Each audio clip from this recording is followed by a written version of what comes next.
Hello, welcome to Statecraft IAS and Social Perspectives Sociology Newspaper Series.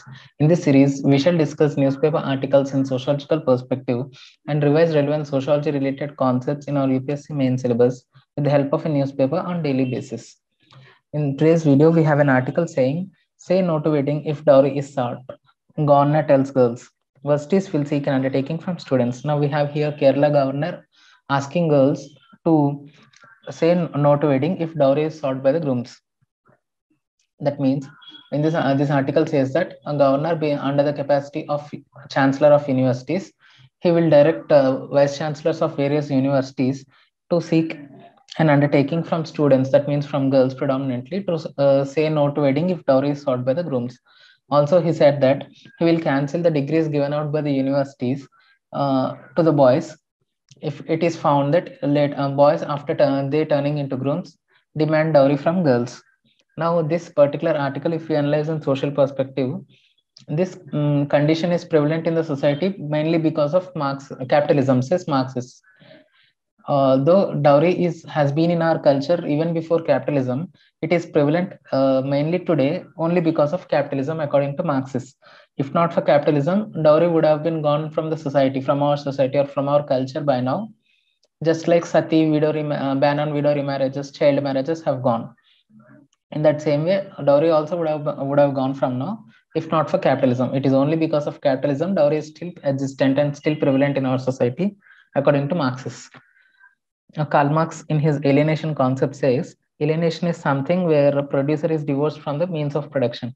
Now, there are various manifestations of alienation according to Karl Marx.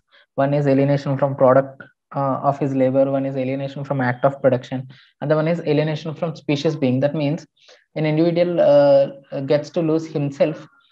Means he loses his ideas, he loses his interest, his disinterest, and everything, and he merely becomes a cog in the industry. That means he gets to do whatever his boss or manager asks him to do. He himself has no personal interest or personal ideas. Alienation from the society is nothing but an individual finds place in the society or his value is decided in the society depending upon his value in the labor market, but not upon his ideas, upon his thoughts, upon his interests, upon his endeavors, upon his abilities, etc.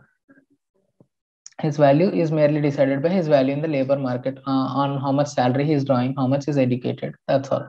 Now, in this particular dowry, also, why capitalism is augmenting dowry or preventing dowry from, why capitalism is helping dowry to be existent in the society means dowry also is decided based on the value of an individual in the marriage market. That means value of an individual is decided by his salary, his position in the labor market, how much he is educated, etc., but not upon his personal values, his personal ideas, thoughts, his personal inclinations, or not upon the groom's ability to tide through thick and thin of life, his spiritual character. Nothing is seen. Only how much salary he is drawing from the labor market and what is his position in the labor market, how much he is educated. Only these things are seen. That means capitalism, in that way, is helping dowry to be prevalent in the society even today. Karl Marx says capitalism leads to alienation. We have in education also, on education also, we have in our syllabus, we have a unit called education and social change. Under that, we have perspectives on education and social change. We have Sumner, Durkheim, and Parsons hailing education and educational institutions like schools, colleges, etc., because they think that educational institutions are miniature societies because they represent society at large. In that way, they train kids, they train children to behave in how to behave in society and how to react to particular agents in society. In that way, schools and educational institutions are functional for them. But we have various critics of education and educational institutions like Marxist, like Althusser in his Ideology and Ideological State Apparatus, 1972. This is the name of the book. In that book, he says, education is the most important ideological state apparatus appropriated by the ruling classes to pursue their own ideas and interests, and it reinforces the dominant ideology and thus hinders real social change in the society. It merely leads to reproduction of labor force.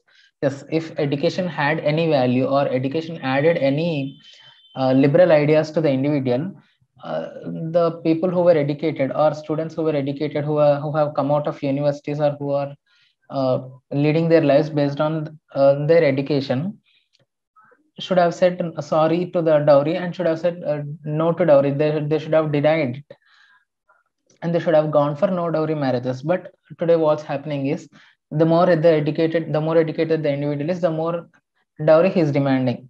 That means education is not actually adding any value to his ideas. It is just reproducing labor force and doing nothing to himself.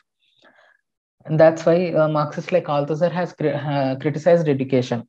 It is just uh, serving the purposes of culture. We have Bollis and Gint is saying school is a giant myth-making machine with a hidden curriculum which serves the interest of the dominant groups. We have critics like Pierre Bourdieu saying it just reproduces cultural capital. Now this dowry is also a part of culture.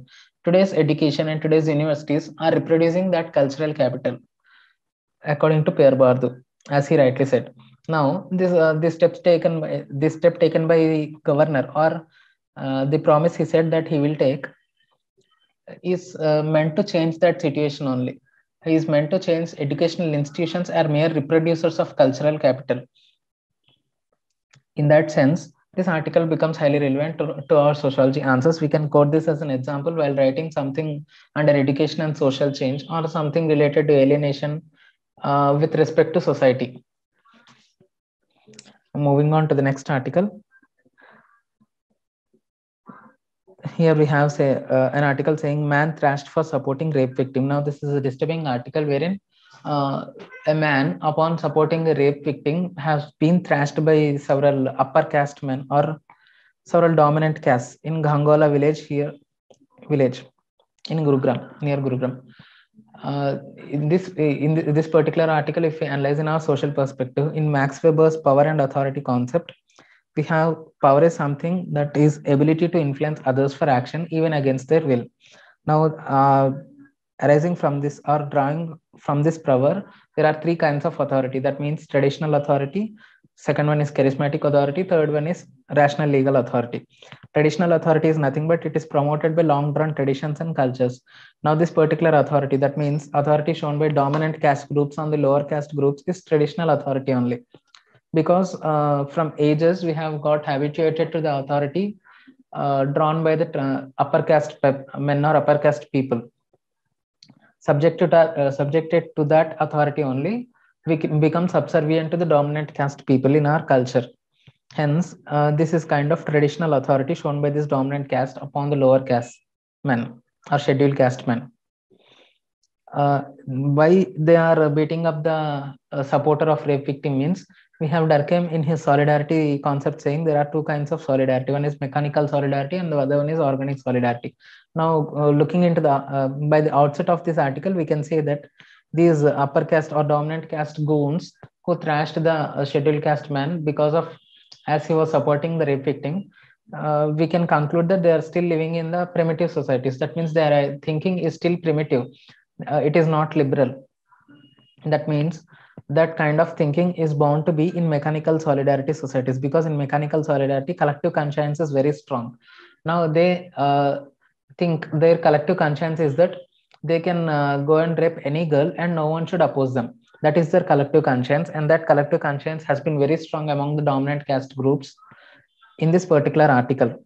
That's why, as the supporter of the rape victim is opposing the dominant caste and questioning against the act done to the rape victim, they feel that their collective conscience has been violated or their collective conscience has been questioned, and hence they try to act collectively upon that individual to inflict pain upon that individual, because their collective conscience has been hurt. Hence, punishment also will be strict. Laws are, here we see, laws are repressive and conformity to the social norms is must. For them, social norm is nothing but nobody or scheduled caste man should not question the upper caste or dominant caste man. That is their social norm in their thinking. As that social norm has been hurt, as that particular scheduled caste man has not been in conformity with that social norm, they have imposed their social law. That means thrashing out the man. That is very repressive. Hence, we can say that they are still in mechanical solidarity. Organic solidarity has not yet emerged in that society. Now, how to change this situation? We have Parshan saying there are four types of social system. One is cultural system, social system, personality system, and organic system, organismic system. Cultural system is a storehouse of information, and organismic system is a storehouse of energy. Now, Talcott Parsons says when there is a change in the direction of flow of energy and information control, there exists social change. Now, this social norm or cultural value, that means in this particular article, that scheduled caste man should not question the dominant caste man is a cultural value in that particular society. Now that comes under the information which their cultural system is holding. That information must go down to the organisms. It must not be as something relevant to the culture. What cultural value our society ought to have, equality or democratic values or liberal ideas, or that we should not rape any girl, or injustice must be questioned. This is the kind of cultural value that is ought to have in the society, or that is ought to be present in the society.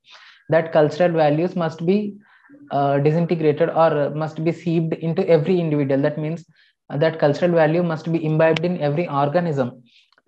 That is nothing but direction of flowing, the information getting flowed into the organism. Here we see, and energy must be flown into the cultural system. That means energy to question against the injustice, energy to question the dominant caste groups when they do something wrong to the scheduled caste man or woman, etc. That energy must be emerged as a cultural value in the society. That means energy which is presently there in the organism. That means we can in this particular also we have seen that energy is there only in that particular individual. That energy must be emerged into the form of a cultural value. That means to question injustice, etc.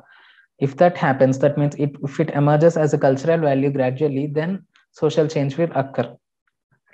That means social change wherein every woman feels safe, or dominant caste groups do not show their domination upon the scheduled caste man. That is a social change, and that social change occurs only when this what we have discussed, energy and information, would flow in these particular directions. Now that's all we have for today. If you like the content, please like, share, and subscribe to Statecraft IAS. Thank you for listening. Have a nice day.